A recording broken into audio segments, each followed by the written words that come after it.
Faqala li sahibihi wa huwa yuhawiruhu ana aktsaru minka mala wa a'azzu nafara.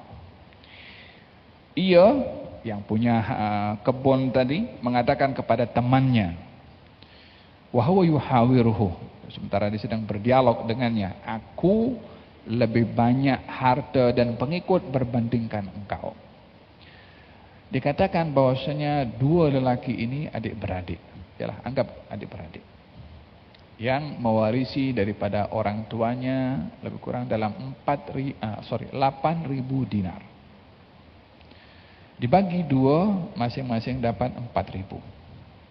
Satu menggunakan duit 4.000 ini untuk beli kebun ini dan bertani di situ, beli emas dan juga berkahwin, sehingga dia dapat gunakan daripada modal 4.000 dinar untuk dia boleh berkahwin, punya harta dan hidupnya senang. Yang satu lagi mewarisi 4.000 dinar. Dia kata, aku nak dapatkan kenikmatan-kenikmatan yang Allah sediakan untuk aku di syurga. Aku nak kahwin di syurga. Aku nak kebun di syurga. Aku nak emas dan perak di syurga. So, diinfakkan untuk mendapatkan apa yang Allah berikan untuknya nanti di syurga. Berjalan beberapa waktu, sampailah lelaki ini yang bersedekah hartanya itu perlu duit untuk keperluan dirinya. Dan di sini orang mungkin dia bersedekah, kemudian digunakan duitnya untuk kebaikan, lalu kemudian diuji dengan ujian. Berbandingkan dengan orang yang dia tak bersedekah, dia tak berbuat baik, tak ada ujian, hidupnya justru makin seronok dia. Yang bersedekah, yang guna untuk bangun madrasah, walau bangun untuk masjid ke, walau bantu anak yatim ke, macam-macam masalah berlaku kepada dia. Maka dipersoal, Allah, aku guna duit ini untuk bersedekah di jalanmu, kenapa mesti aku berhadapan dengan masalah-masalah ni? Itu member sebelah sana tu dia gunakan untuk yang tak elok, untuk mungkar, untuk maksiat. Makin dia berkembang dia punya bisnis, dia punya harta. Apa silap aku ya Allah? Kan aku berbuat untuk engkau.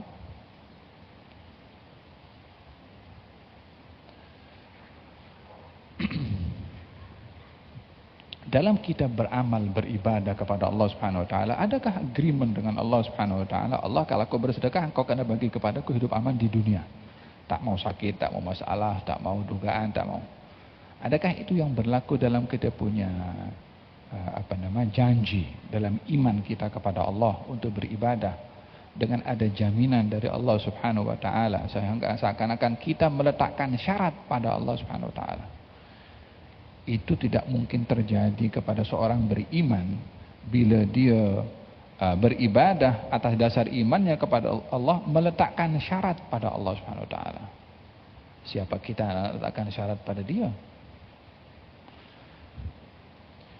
Justru bermasalah besar seseorang bila meyakini dan menyoal kepada Allah, Allah, salah aku ni apa sampai engkau duga aku seperti ini?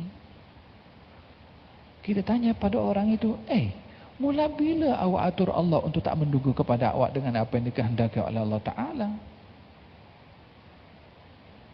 Siapa yang meletakkan satu ketentuan bahwasanya kalau berbuat sesuatu karena Allah, lalu kemudian tidak diduga oleh Allah Subhanahu Wa Taala?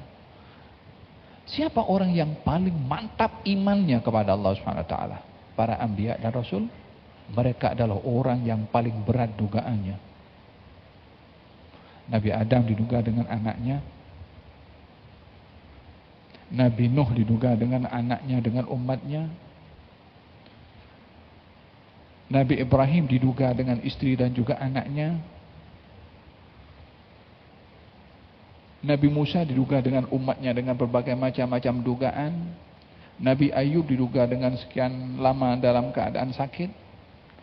Nabi Yunus ditelan oleh ikan sampai sekian lama berada dalam lautan.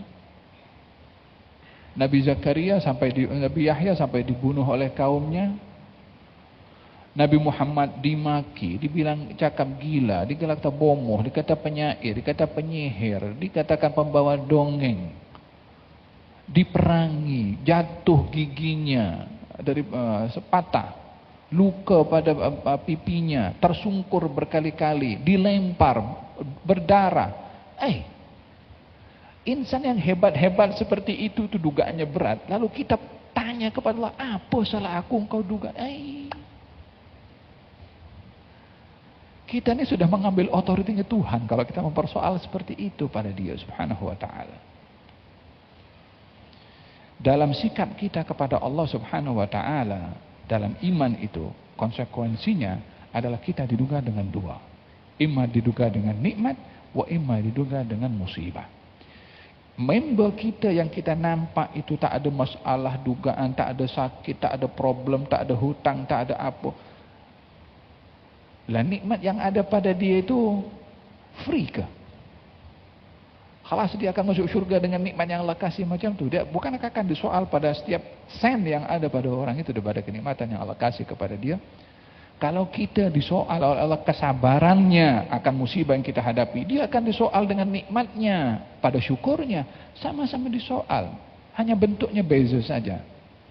Dan kita perlu akur dengan situasi iman ini. Bila kita berikrar beriman, untuk berhadapan dengan dua. Imma diuji dengan nikmat atau diuji dengan musibah.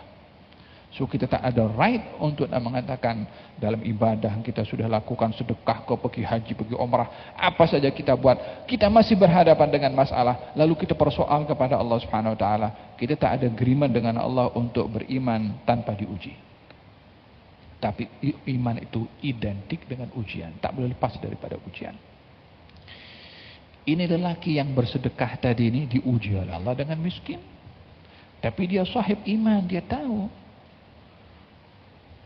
Dalam beribadah kepada Allah tak ada konsekuensi untuk jaminan tak diuji dengan kesusahan dan kesukaran. Dia diuji pada hartanya. Datang kepada saudaranya yang kaya tadi itu.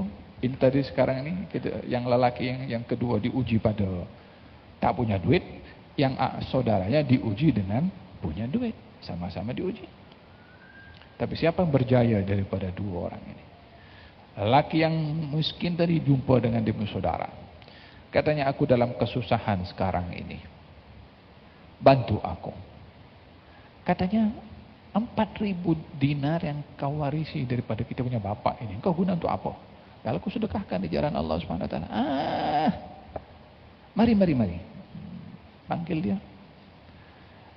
Engkau kononnya nak dapatkan pahala di syurga dari Allah dengan kau bersedekah.